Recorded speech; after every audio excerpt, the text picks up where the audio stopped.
So here is the NHX inverter, NHX the 10 kilowatt, installed in an off-grid mode. This is in one of the units in the basement.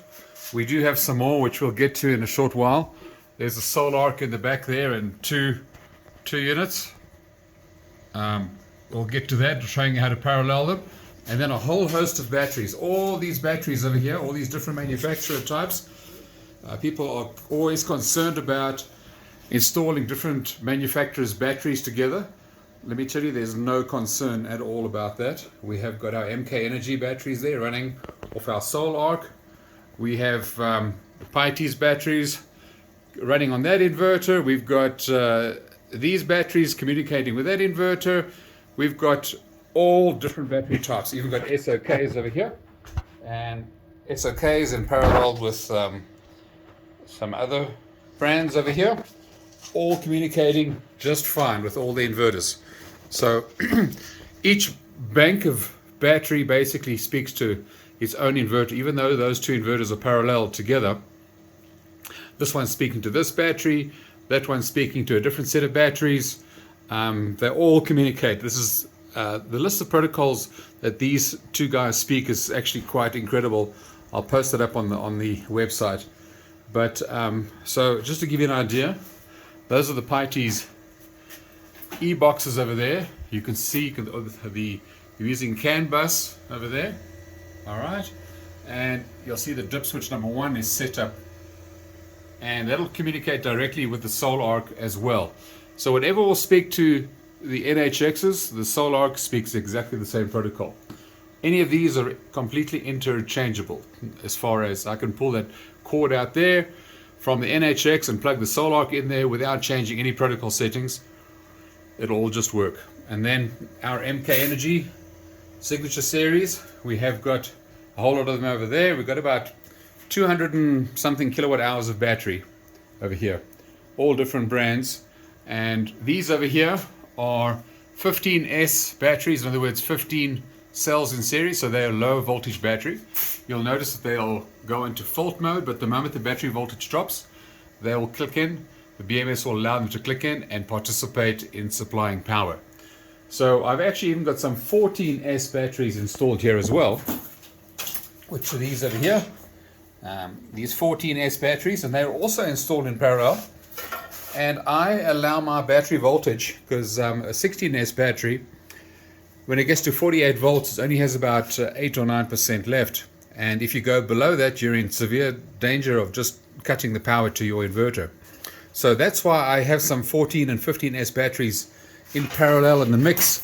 So when these batteries get low, I can set the low DC cutoff now to about 44 volts, because I still have about 30 kilowatt hours of the 15 and 14S batteries that will run the show down at the bottom end. So what I want to speak to you today on is how to set up a unit. I'll show you how to parallel them later, which is pretty simple. And also all the cool things we're doing. Like over here, I'm always changing things out, so that's why it's always looking kind of crazy, always getting some crazy ideas. We have 2 electric hot water heaters over here, and then the gas hot water heater. And these two are run by these 2 NHX inverters here in parallel. The solar arc is entirely, it used to run everything, but I found that I was kind of pushing the limits when charging the electric vehicles at the same time as making hot water and heating the underfloor heating all at the same time. So that's why we put those 2 units in over there. And the cool thing about them is they run the electric vehicles. They run a few other things, all the 240 volt loads and the hot water devices. We also have solar connected to them as well as solar to the solar arc.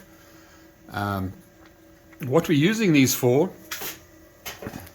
is, you'll notice on this particular one over here, we don't have anything connected on the load 2 output. Okay, even though these 2 guys are running in parallel, you'll notice that on this one, get this, whoopsie, that didn't sound too good.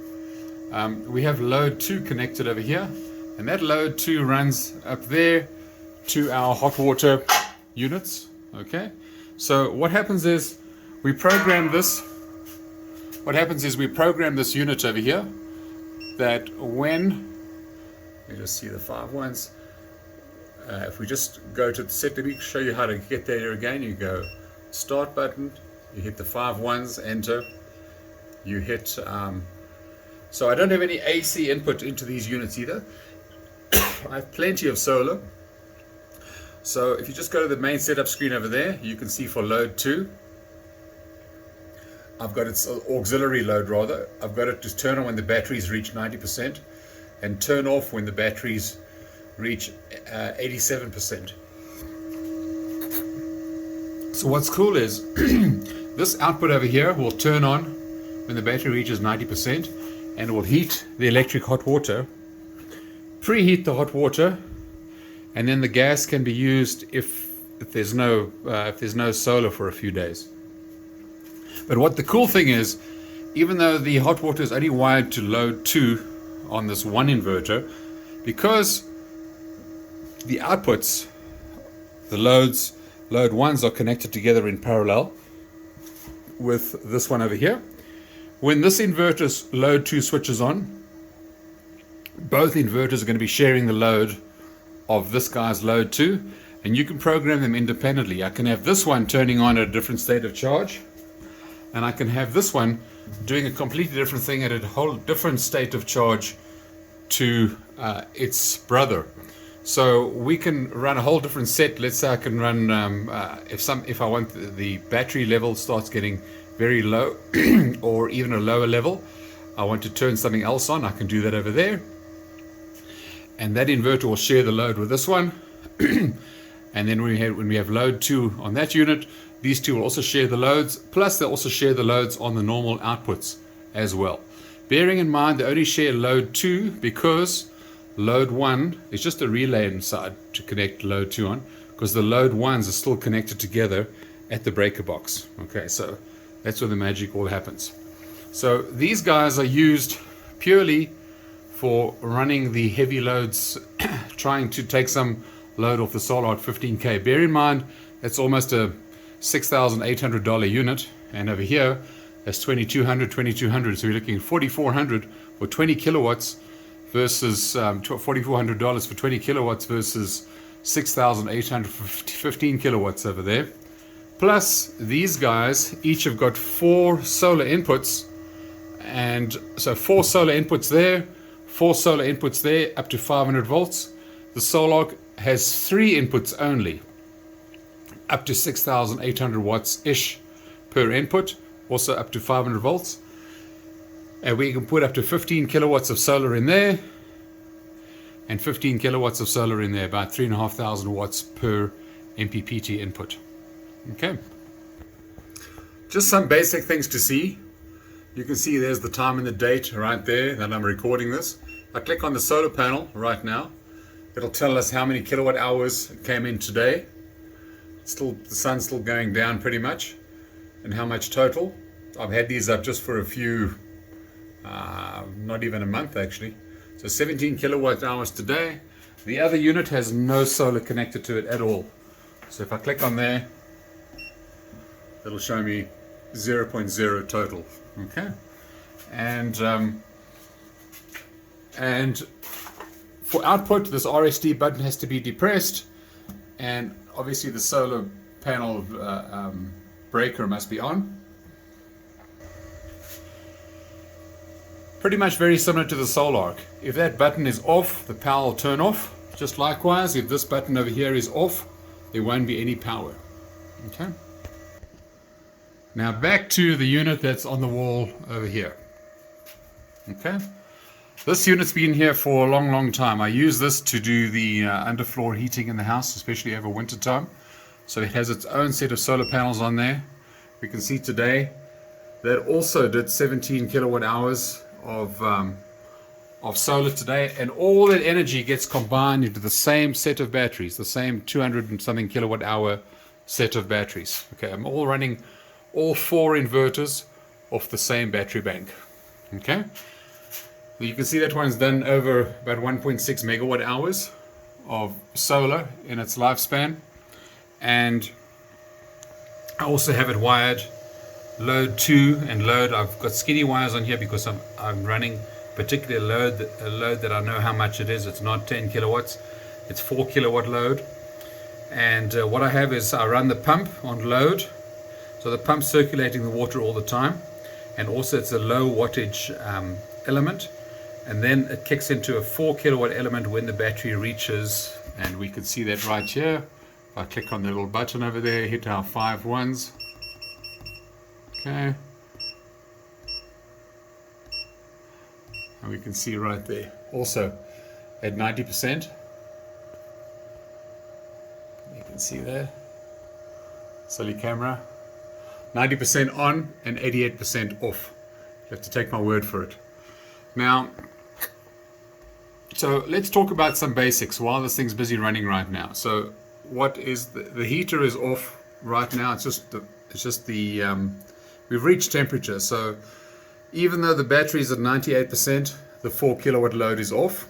Okay, and so it's running the circulation pump but not the heater. And I've got this unit over here. Instead of setting it to split phase, this one is set to 240 volts like single phase, because there's no split phase loads on this thing.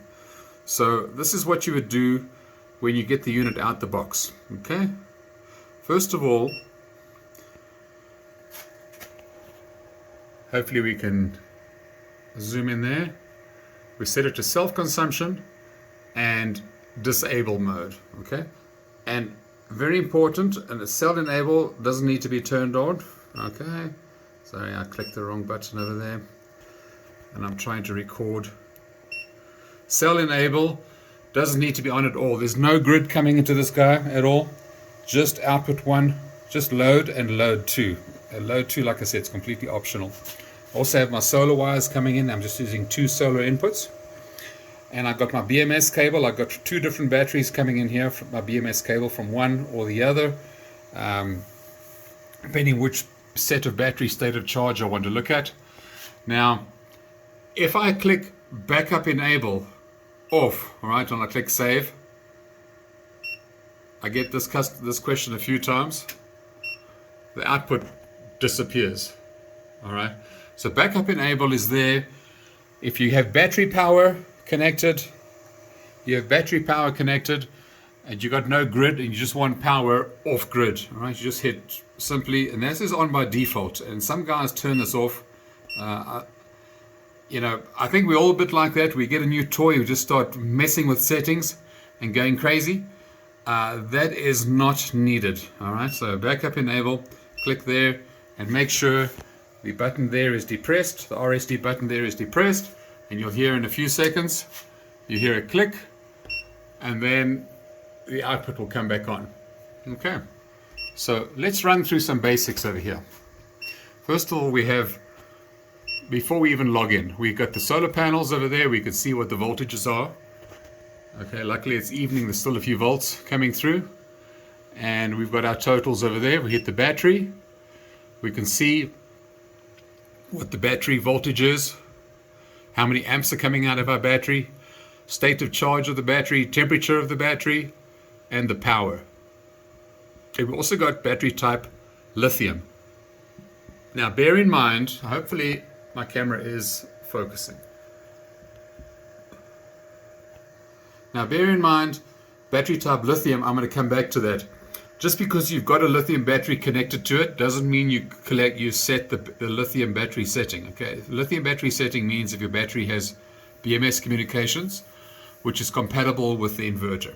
Okay, you'll see your charge voltage, what it's set to, your charging amps, and that will change all the time.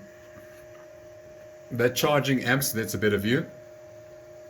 The charging current over there will change depending on the BMS. If the battery is full, it's going to drop that charging current. Okay, right now the battery is at 99%. If the battery were at 100%, it would say charge current be 0 amps right now. Okay, and that's coming from the BMS. The BMS is saying it can take 190 amps. It's because I have got quite a few batteries in parallel. Charge enable, discharge enable, you'll see that also change depending on your battery, and you can see how many kilowatt hours we charged during the day, how much went into the battery, how much went out the battery. Bearing in mind that because you've got solar is supplying the load most of the time, so not much of it is coming out of the battery. Okay, that's the battery icon. Let's look at the inverter icon over there. This one is showing you what the voltage is on the bus, the temperature of the inverter in Celsius, and the system state, etc., off-grid mode, and it's in discharge mode, and the leakage current is 16 milliamps on my panels right now. Okay. The home button is going to tell me load. Now I can say, many people are going to say, but it's not showing split phase. We'll come back to that right now. So there's no grid coming in right now at all, and there is no generator power. Okay, so if I had to go into the setup screen over there and I changed my grid setting to split phase, which won't make any difference at all to my system right now, won't have to rewire anything. I click save. All right, now you see it'll be L1, L2. All right, if I go back to my screen over there, where was I? Okay, now everything will show L1 and L2. Okay, so now everything will show it in US split phase mode. So that was the solar panel icon. You can hit the grid icon. It'll tell you the frequency and how much power is coming in L1, L2. If you don't have your CTs connected, like I do here, I have no CTs connected, this will show nothing. All right, even if you're pulling 100 amps from grid power, it'll show zero. All this. Here's my CTs right here, still in the bag, and it also has a BMS cable or a parallel cable that comes with the unit, and then also the Wi-Fi module that comes with the unit, and there it is there at the moment. And you can also connect Solar Assistant to that, which you can see on our website. So that's basically the grid frequency, generator frequency over there. We showed you the inverter. I've showed you the battery, the charge amps. I've showed you the load right now. We changed to L1, L2 because we told it it's split phase. Right now there's hardly any load. Okay, and we hit the generator. We can see that there's nothing at the generator right now. Okay, so that's pretty much the touch screen over there. Now there's also active alarms. Now if I pulled out the BMS cable over there, which I'm going to do for you, I'm just going to pull it out a little bit, and you'll notice in a short while the inverter I just want to show you, it's putting out power and it shuts off if there's no communication, right? So also very, very important to know that, because I'm going to come to that in just a little while. And you're going to see at the top there, it says BMS comms fail. If you want to see the history alarms, you click on there, it'll tell you all the active alarms. And you can use the button on the side there, historic alarms, and then you'll see battery voltage low I had there on the 26th of May, comms fail, etc., etc. BMS comms fail, battery undervolt. So just by plugging in, so you'll notice there's no output right now. Just by plugging in the BMS cable right now, back in again, you'll notice the comms fail will disappear. This is a very, very popular question, is why is my inverter not putting anything out? The first thing I say, well, have you got your battery type set to lithium, and do you have BMS communications? And 9 times out of 10 they don't have BMS communications. So you see right now the BMS communications is cleared, and in a short while we'll hear a click and the inverter will come back on. There we go, the fan just spun up right now, and there we go, we've got power again. Okay, now while we're on this point right now, let's take a BMS communications off. Okay, we're going to get our battery fault. Now we go into our setup screen for the first time, put in 5 ones over there. Okay, now let's go to battery right there. All right, you see we told it's lithium, we told it's CAN bus. But if we hit lead acid or custom, okay, the top there, and then we can also choose our charging amps. Now remember, do not go above 190 amps. If you do, you're going to start having some strange effects. You might be charging at weird amps. I'm not sure why. That's something I need to report as well. But 190 amps is the limit, and it's actually written on the side of the inverter right there as well. 190 amps maximum charging. So some guys ask me, I've got 10 kilowatts of solar. Why is it only charging at 1,000 watts? Because if it's charging 1,000 watts, this is set to 20, right? So in other words, 20 amps times 48 volts is 1,000 watts. So it'll limit the charging amps from the solar to 1,000 watts. Okay, so I've got a 5 or an 8 kilowatt array over here. So I just set mine to 190, call it good, hit the save button. Okay, now once I hit the save button right now, I've also chosen lead acid or custom. All right, custom doesn't mean it's not lithium. Lithium means with communication, but lead acid or custom. And now the inverter will start coming on again. I'll get output power because it's not looking for BMS communications. All right, now everything's completely programmable. Now in the lead acid mode, as they call it lead acid, it should be lead acid stroke custom. You can set the flow charge, the absorption volts. Usually, if you've got lithium batteries without communications, you would set the absorption voltage to about, if it's a 16S battery, you set it to about 57.5, and you would set the flow charge voltage to about 55 volts. You would set the low cutoff to 48 volts.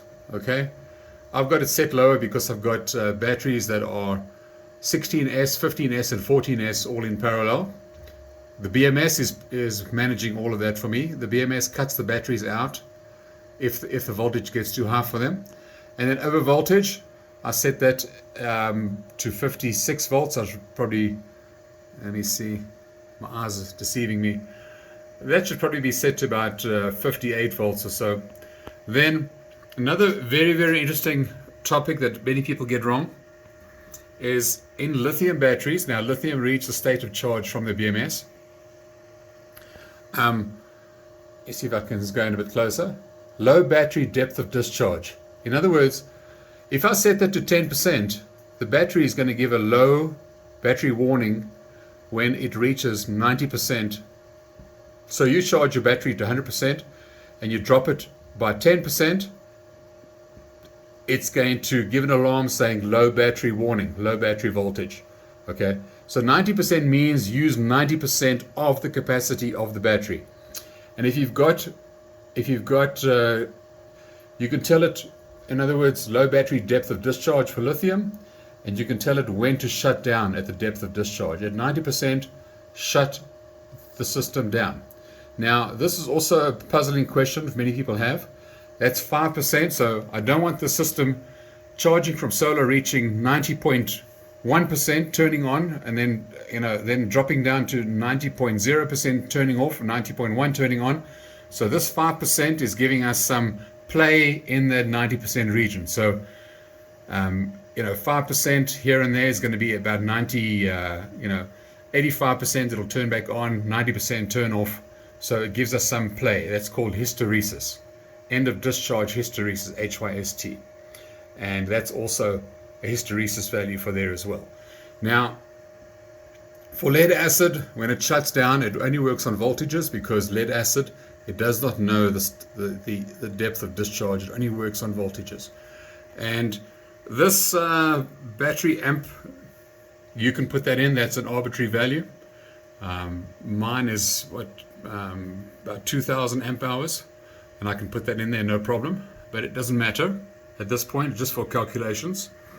So you can see I'm off to the races right now without my BMS cable being in. Okay.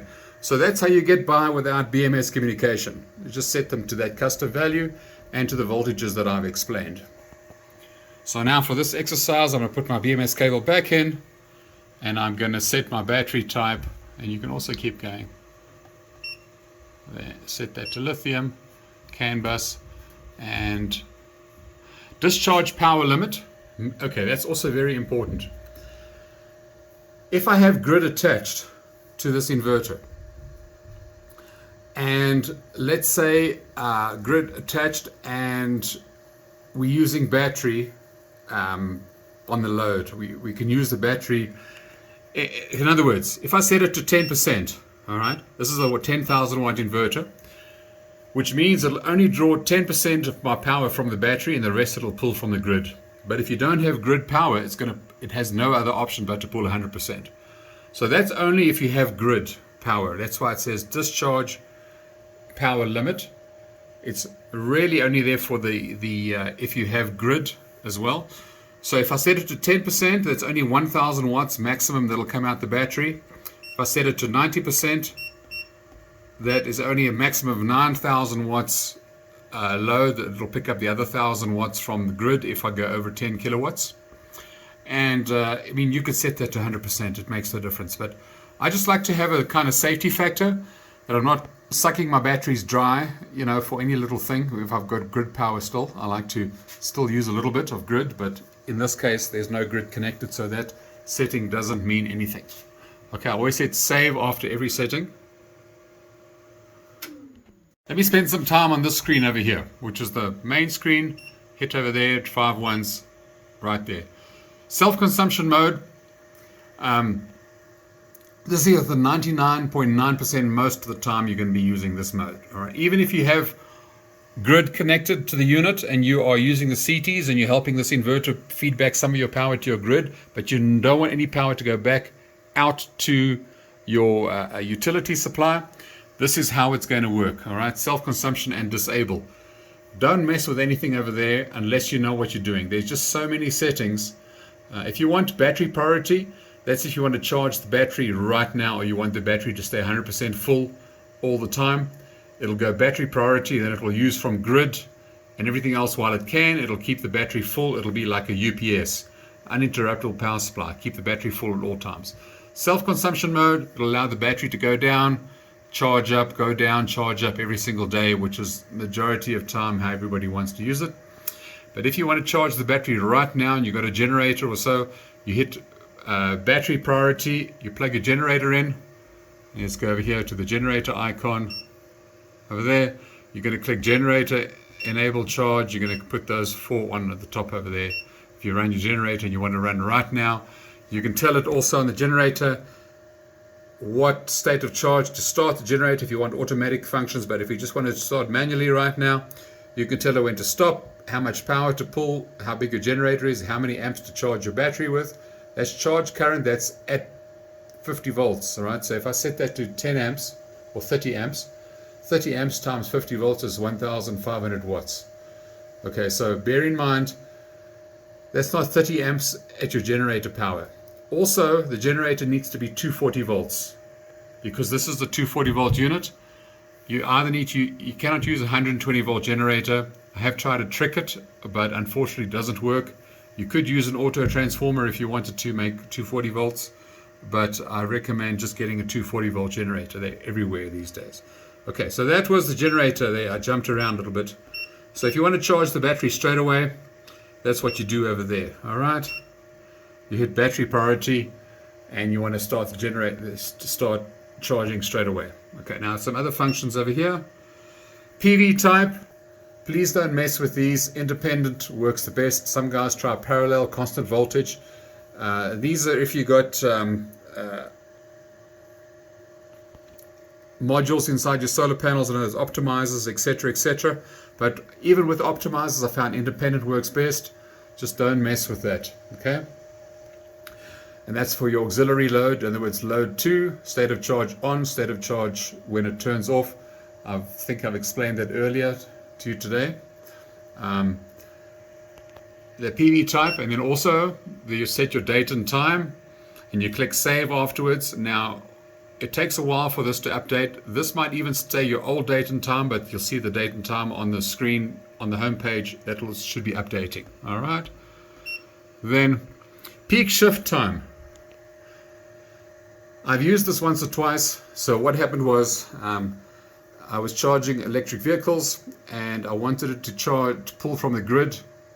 Charge time, let's say at 9 to 12 in the morning, and in the evening when we were kind of charging our vehicles off the grid, I made this unit feed back to the grid between this time and that time, and you can tell it how many watts it is. So this is for basically off load shifting. So if you're buying power at 10 cents between these and these hours, and you're selling it at 40, 50 cents at those hours, it's been able to allow you to choose your battery energy to buy energy when it's cheap and sell it when it's expensive.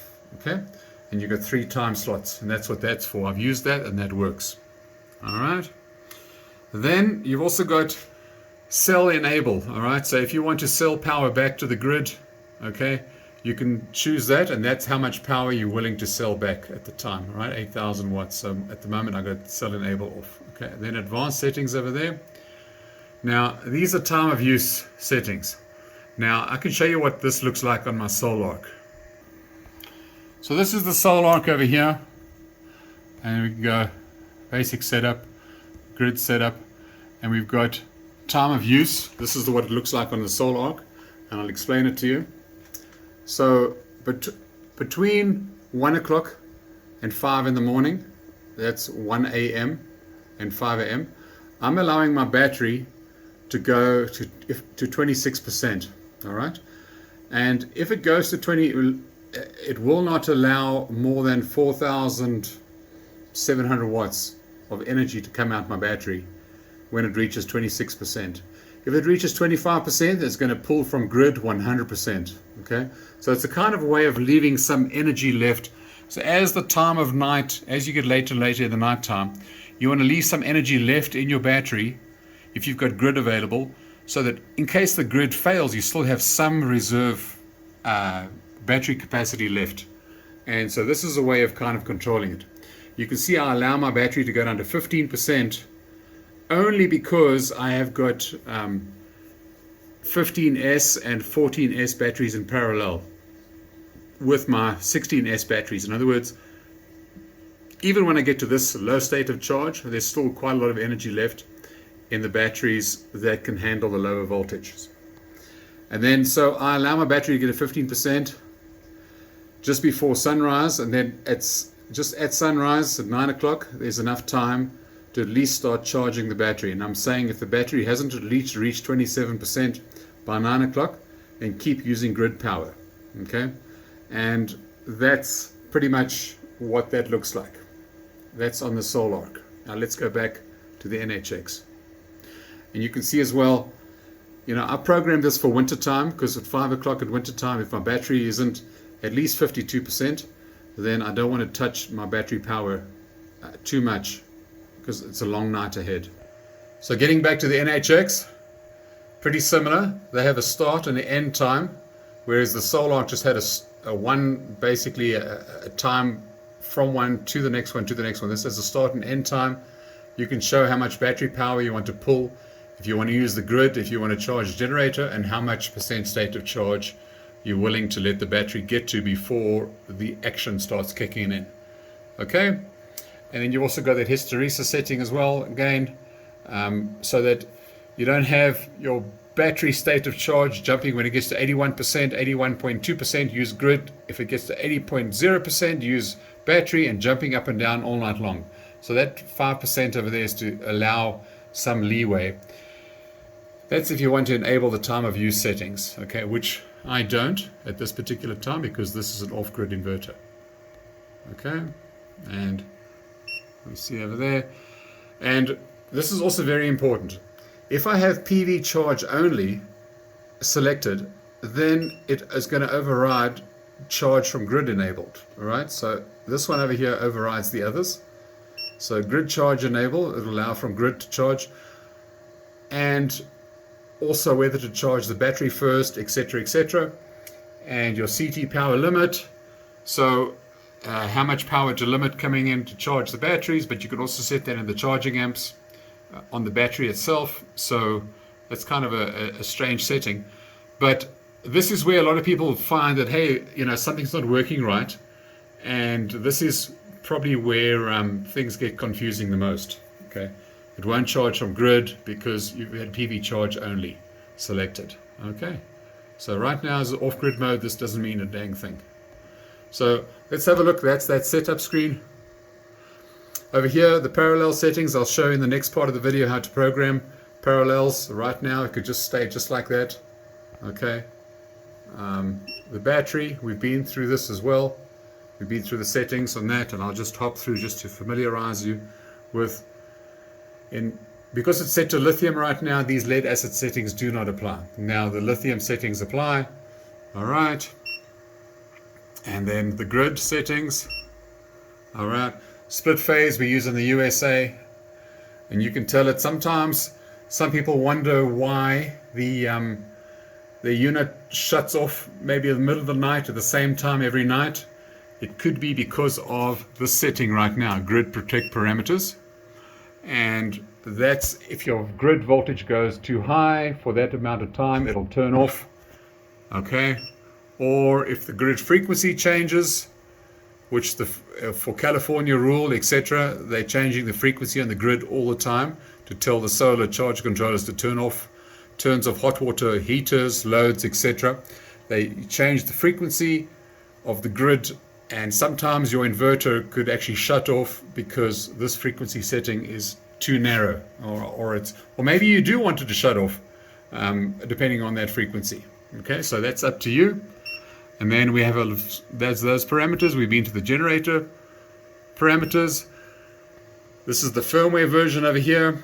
Okay, and if you go one more time, you can set the backlight enable and what percentage the backlight drops to after so many seconds, etc.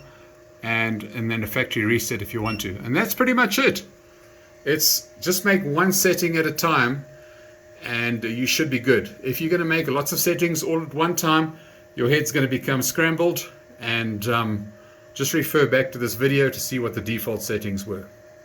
For parallel mode, it's pretty simple. Okay, all you need is really this one cable.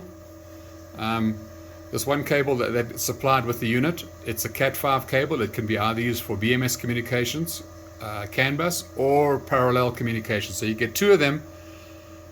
Get one with each inverter. So if you're paralleling the inverter, you only need one. You only need to use one. The other cable is spare. You can use for your BMS communications. Okay, so quite simple. You're going to wire your inverters, your AC inputs together. This is right now they're both off. You're going to wire your AC inputs together for double pole breaker L1, L2 into one inverter, and also. And make sure you can keep your colors the same, all right? Don't switch the colors, because then it's going to go kaboom on you. If you've switched red and black phases around, it's never a good result, okay? So what's going to happen is, quite simply, this is all it takes. So you wire these units together, okay? So we can turn the switch off on the side over there, but I'm not going to right now because it's running the house. Quite simply, is you enter your password. All right, you go to this little setting over there, and this one over here is currently set parallel enabled. This one is the slave. I apologize for the camera not focusing, but when you have this in front of you, you'll see exactly what's happening. So this is the slave. You'll see the parallel number on this is number 2, and the parallel address is number 2, and we can see the charging current. That's going to be the shared charging current for both inverters. All right, so it automatically, if you set it to 200 amps, it will split it 50-50% on both inverters. Okay, so and the CT ratio, if you can get it, it's designed for 1,000 to 1. You can change it to 2,000 to 1. It does work, but just don't get it 2,500 to 1. That I found doesn't work too well. All right.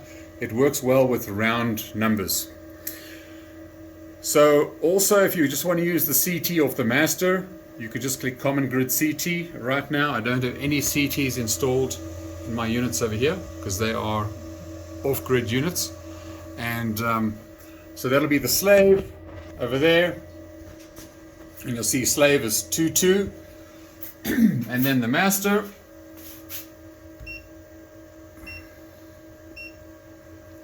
The master is set parallel enable master, and this On the top there it says parallel number. That's how many units there are in parallel. So there's 2 units, but this one's address is number 1, and the slave's address over there is number 2. And that's pretty much it. And if I told the charge current there was 200 amps, I've seen this change before. Let's set that to 200 amps on this side. We see sometimes over here. Let me just exit and go back in there. Then I've seen it change over there as well. So it's they do talk to each other, and they're pretty intelligent, but that's pretty much all you need to do to parallel them. Okay. Thank you for watching. And also another thing is, do not turn the output off of one of these units. They actually synchronize with each other through the outputs. Okay. I know it sounds weird, they have a cable between them, but these 2 units are actually watching the output voltage. They're designed like that so that you don't, so that if you did switch the phases around, it has some protection in there. So the slave is actually watching the output of the master.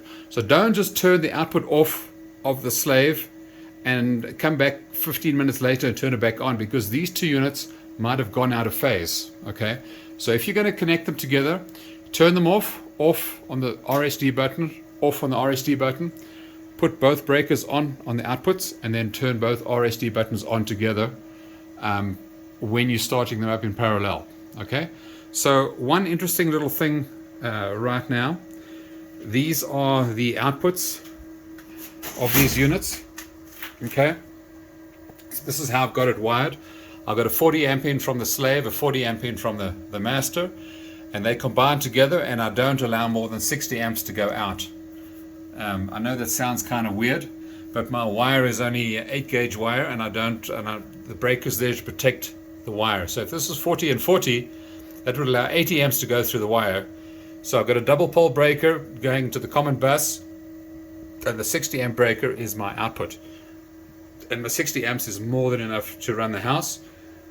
Bearing in mind, there's also the load 2 output as well. That's also pulling about 20 amps. So that works out just fine as it is right now. So if I had to turn one of these guys off out there right now, it's not going to cause any damage for a short while, but don't leave it apart too long. You'll hear when you put that one back, this inverter will make a bit of a humming noise because the inverter phases have kind of shifted a little bit between each other. So don't just willy-nilly go and turn breakers off on the output. You can for a few seconds, but I recommend you shut the inverters off, boom, boom, turn both breakers on, then turn them back on. Okay, so that they come back up together. Thank you. Here is something I want to show you guys. You can see right now we've got 6.8 kilowatts of solar, and our battery's at 1%. I've managed to do that via various means. That's by having lead-acid batteries in parallel with the lithium. This is my outside rig for charging electric cars. Okay, so I'm going to show you something. What happens is this thing's got 4 PV inputs. Okay, you can see the maximum input amperage is 14 amps. 14 times 4. So it's 4 amp. If you're going to parallel, so we're using big solar panels here, 570 watt solar panels. So their ISC is close to 14 amps or so. But if you're going to start paralleling strings together, you're going to be throwing away wattage, because there's a hard limit at 14 amps. The unit will not take more than 14 amps from your batteries. You'll notice that this string over here at the moment is partially shaded. We have optimizers on, so the optimizers are actually increasing the output amperage of the panels to try and get maximum wattage. So do not parallel any strings into these guys. If they're small panels that are like 7 amps IMP or less, then you can parallel them to get up to 14 amps. But if they're big panels, 500, 400 watt panels, paralleling them is going to just kill your wattage. Okay, you're not going to get anything out. Because remember, you've got a hard voltage limit of 500 volts and a hard amperage limit of 500 volts. So you want to get your voltage up in the 400 volt range, up at the 14 amps. That'll give you 3,500 watts per input. Okay, but 160 volts at 14 amps, we're going to be limited to 2,300 watts on that input. Okay, so get your voltage higher, get your amperage lower, and you will see that you'll pull more power. So right now, let's have a look. We're putting in 6.7 kilowatts of energy into these batteries right now. I just want to show you some settings, which is quite rightly battery under voltage, which is definitely is under volt, no problem. And so I want to show you the charging amps. This is something that Adam touched on. So the battery charging current right now is set to 180 amps. All right, if I set that to 20 amps, which is what it comes as the default limit out the box, okay. If you have BMS communications, BMS takes care of this thing straight away, but you can override it. Now you'll notice that what will happen is the solar charging dropped to about 1,000 watts. Okay. We're told the battery charging amps to be 20 amps. So we've limited our solar right there. So also, I mean, if you've got a single 5 kilowatt hour battery, you don't want to be charging at 100 amps either, or 180 amps. That's just going to kill it. So you've got to bear in mind your amps have got to match your battery capacity. Normally about 0.2 C. So if you've got 100 amp hours, 20 amps per 100 amp hours. So in my case now, I'm going to change those settings. Back again, charging amps. So if I set that to, let's say, 50 amps, we're going to see that's going to change now, ramp up to 50 amps, and that's about 2.4, 2.6 kilowatts. Okay, so people sometimes ask why my solar panel is not pulling in much power, and that's just a update. There we go. It just takes a while to update over there. So these are just some things to notice. Okay, and if you're going to go more than, if you put in 260 amps, there's actually a bit of a glitch in the system. 190 is the maximum. If I put in 260 in there and think that I'm being clever, it's actually going to mess up the brain a little bit, and we might get, let's have a look. Let's set it to only 50 amps. Okay, so don't go over 190 amps, because that is where its limit is. So if I put that to 190,